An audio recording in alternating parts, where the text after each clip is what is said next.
Sud Radio Parlons Vrai chez Bourdin, 10h30, 12h30, Jean-Jacques Bourdin. Bien, nous allons parler des Jeux Olympiques de Paris 24.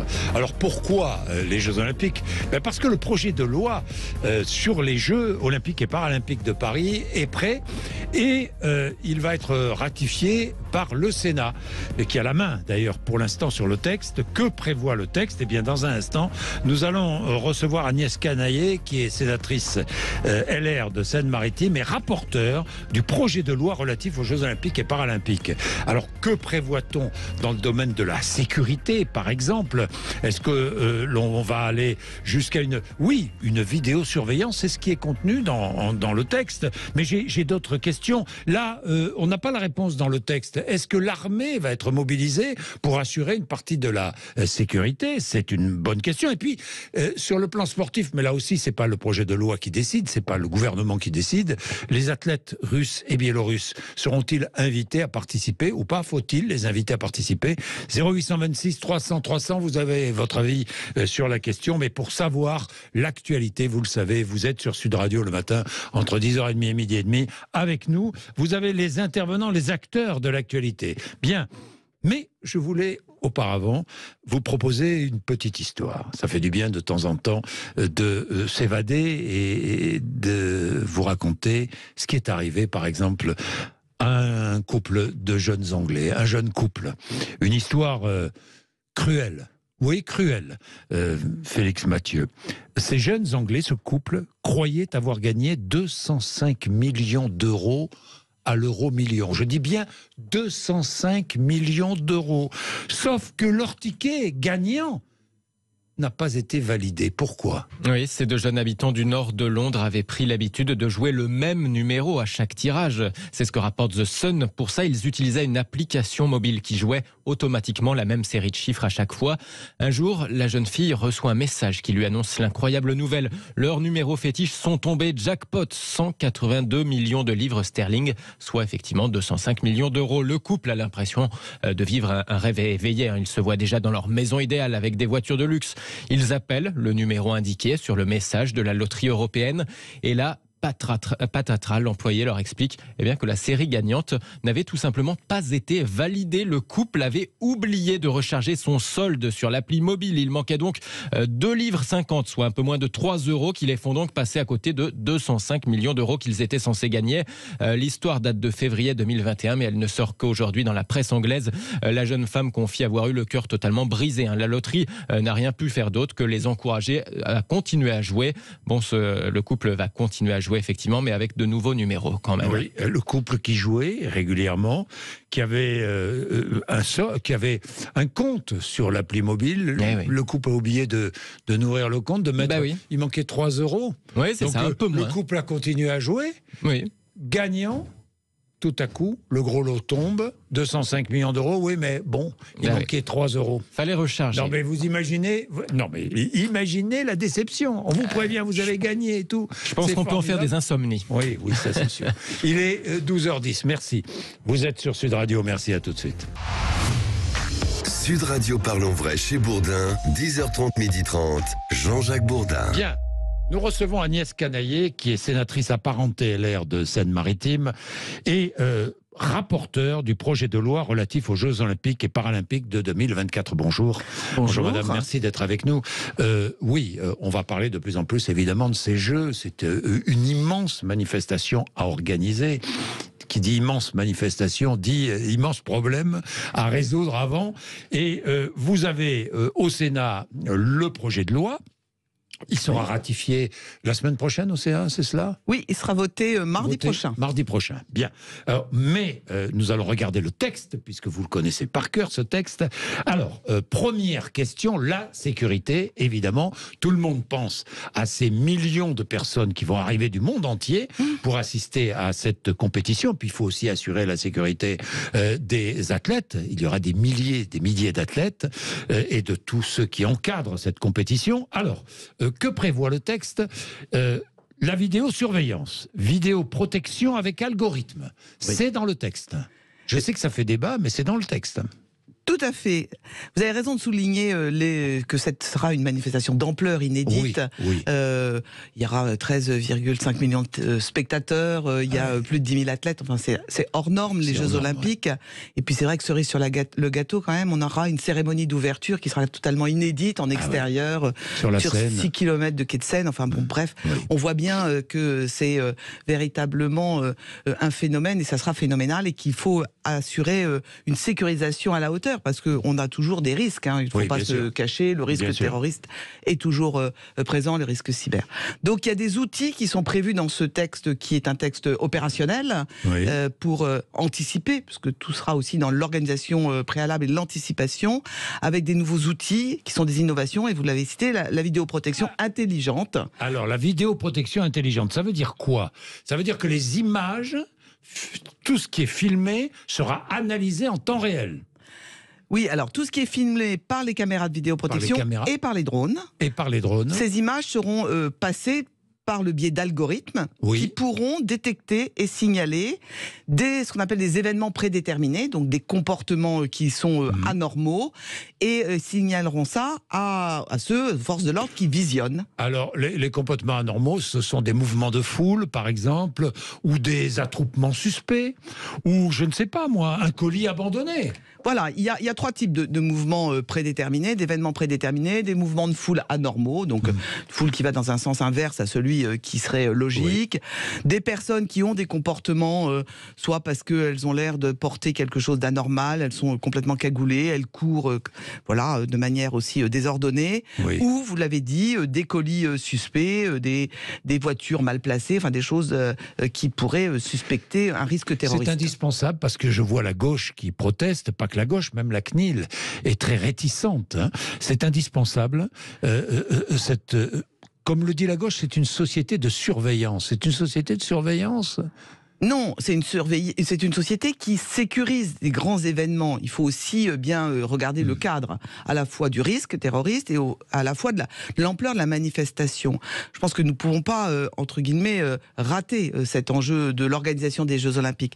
Donc c'est vraiment une expérimentation qui va permettre de donner des outils pour que les forces de l'ordre soient sur le terrain. Parce que cette vidéoprotection intelligente, elle va éviter qu'il y ait trop de personnes qui visionnent, donc des agents de sécurité qui visionnent les images, parce que ce sont les algorithmes qui vont détecter. Mais après, ça reste l'humain, ça reste les forces de l'ordre qui vont décider s'il y a risque ou pas, et s'il faut envoyer des policiers ou des gendarmes. Donc ça permettra d'avoir plus de personnes en action et moins visionnées. Des scanners corporels ? Oui, ça c'est autre chose. Oui, c'est autre chose, oui, mais des scanners corporels, il y aura ? À ondes millimétriques. Donc ces scanners, ondes millimétriques. Voilà, ces scanners corporels, ils existent déjà dans les aéroports. Oui, dans les aéroports. Donc c'est pas innovant. Mais à l'entrée là des stades, ils pourront être mis si les organisateurs le souhaitent. Et c'est ce qu'on a ajouté au Sénat, c'est que ça reste de la volonté de l'organisateur, parce que c'est quand même un gros investissement. Hein, ces scanners, je sais. Ça coûte très cher. Et si les organisateurs le souhaitent, ils pourront en mettre. L'intérêt, c'est que ça fluidifie l'entrée. Ça évite les palpations systématiques, mais comme là aussi, parce qu'il y a des garanties, on ne pourra pas voir l'identité de la personne, on ne pourra pas voir son visage, on ne pourra pas voir son corps dans son ensemble, on verra simplement s'il a sur lui une arme, s'il a de la drogue, s'il a des choses qui sont illégales. Et là encore, la personne a le choix entre passer dans le scanner corporel ou faire l'objet de palpations. Bien. Comme habituel. Alors, sur la surveillance, et évidemment, il faut absolument arriver à recruter des agents. De nombreuses sociétés privées sont sollicitées, à la fois par la mairie de Paris, mais aussi par l'État. Il va falloir trouver des agents et mettre des forces de l'ordre sur le terrain. Est-ce que vous prévoyez le recours à l'armée ? Le recours à l'armée, c'est vraiment la solution ultime. C'est la solution au cas où il n'y ait pas suffisamment de forces de l'ordre qui puissent être mobilisées pendant les Jeux Olympiques. Il y aura besoin au moins de 45 000 personnes. 45 000, entre les policiers, les gendarmes... Et les agents privés. Et plus de sécurité. Plus des agents privés de sécurité. Et on voit bien aujourd'hui que dans les agents privés de sécurité, il y a un problème de recrutement. Et oui. Et ce sont des des fonctions qui ne sont pas du tout attractives. Parce que c'est mal payé. Alors comment faire pour les rendre plus attractives et pour bien recruter? Déjà, il y a eu un allègement de la formation préalable pour pouvoir simplifier la formation pour l'événement et l'organisation des Jeux Olympiques. Il y a eu aussi des efforts financiers qui ont été faits avec des rémunérations qui ont été un peu augmentées. Il y a un travail qui a été mené par les organismes représentants les entreprises de sécurité privée.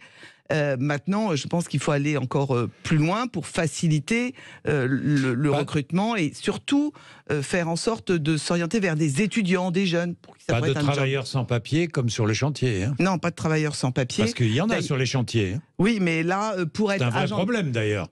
Pour être agent de sécurité, il faut être sur le territoire depuis au moins 5 ans. C'est vrai, c'est vrai. Non, je vous dis ça parce qu'on a critiqué le Qatar qui faisait travailler des travailleurs sans papier ou dans des conditions, mais nous on fait travailler aussi travailleurs sans papier sur les chantiers des Jeux Olympiques. Ça, c'est le rôle de la Solidéo. Oui. C'est elle qui gère la livraison des... Non, mais d'accord, mais je dis ça au passage. Bon, alors, création dans le texte de nouveaux délits.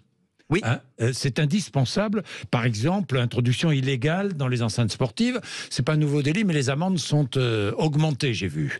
Je ne sais pas, moi, rendre obligatoire les interdictions de stade. Qu'est-ce qu'il y a d'autre comme nouveau délit Eh bien, et puis l'interdiction de se rendre sur le lieu, enfin le terrain de sport, le terrain de tennis. Ah oui, d'entrée, oui, évidemment. En fait, pour manifester des convictions, pour manifester... je sais pas, un écologiste, par exemple, qui entre et qui veut manifester sur... Comme à Roland-Garros. Comme à Roland-Garros ou ailleurs, oui. Donc là, sanction. Oui, alors ces nouvelles dispositions, en fait, c'est la conséquence de ce qui s'est passé à la fois au Stade de France le 28 mai dernier sur la finale de la Ligue des Champions, ce qui s'est passé aussi à Roland-Garros lors de la demi-finale homme. C'est pour éviter qu'il y ait des troubles et que ce soit une véritable fête du sport et que l'on ne mette pas les difficultés de sécurité en avant, mais que ce soit bien le sport, la compétition sportive qui prime. Donc c'est vrai qu'il y a eu un renforcement des infractions concernant l'entrée illégale sur les stades par fraude ou par force dès la première entrée avec des amendes qui sont fortes. Mais l'idée c'est que ça c'est un effet de sensibilisation et préventive pour éviter ces débordements. Le décalage des festivals, vous l'abordez dans le texte de loi? Ça ne fait pas partie des dispositions du texte de loi, mais c'est des dispositions dont on a discuté au Sénat. Je pense qu'il était bon qu'il y ait effectivement ce débat, que le ministre prenne des positions. Alors à l'époque c'était la ministre, mardi soir, qu'elle prenne des positions pour sécuriser, rassurer à la fois les organisateurs de festivals. Il y a un certain nombre de mesures qui sont prises de décalage, d'orientation de nouvelles modalités de sécurisation.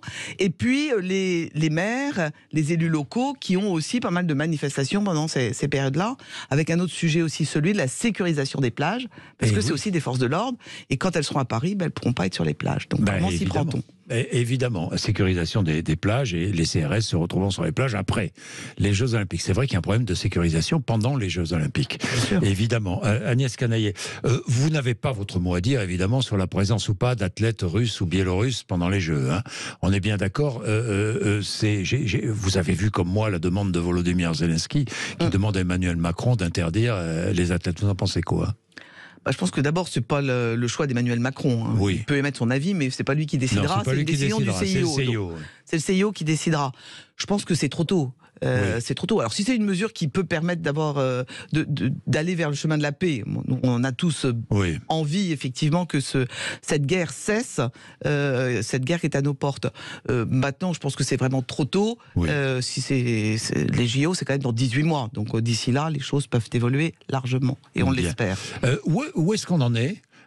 Faisons un état, parce que vous avez regardé, évidemment. Où est-ce qu'on en est des travaux? On est en retard? On est bien dans les travaux, Agnès Canaillet? Ça se déroule bien, ça se déroule dans les temps. C'est la Cour des comptes qui a rendu cet avis en janvier dernier. Elle dit la phase de préparation s'est globalement très bien passée. Donc je pense que on est vraiment dans le bon timing. Et financièrement?